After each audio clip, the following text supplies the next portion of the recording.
Hey guys, అందరూ new year రోజు plans ఏంటి అంటున్నారు. మాకైతే ఏం ప్లాన్స్ లేవు, అందుకే సంతకు వచ్చినాం. ఎవరి ప్లాన్స్ అయినా బాగుంటే వాళ్ళలో జాయిన్ అవుదామని. వాళ్ళ ఆన్సర్స్ ఎలా ఉంటాయో చూద్దాం. న్యూ ఇయర్ లేదా, కొత్త సంవత్సరం అంతేనా? ఏం లేదా, కేక్ గోయరా? అంగి అంటే మంచిగా అనుకో, మళ్ళీ అనుష్క చూసిద్ది నిన్ను.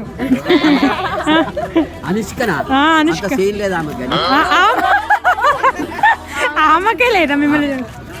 మన కోట్లో ఉన్నది అంతేనా? లేపాలి, డాన్స్ చేయాలి, కలర్ వేసుకోవాలి, ఆడాలి. సూపర్. న్యూ ఇయర్కి ఏం చేస్తారు? ప్లాన్స్ ఏంటి నీకు? ఏం లేదా? న్యూ ఇయర్ లేదా నీకు? ఏమేస్తారు? న్యూ ఇయర్ ప్లాన్స్ తినాలి, తాగాలి, ఎంజాయ్ చేయాలి. కొత్త సంవత్సరంగా రేపు ఏం చేస్తావు? ఏం చేయవా? అయ్యో, మా హాస్టల్ దగ్గర రా, డాన్స్ చేద్దాం అక్కడే.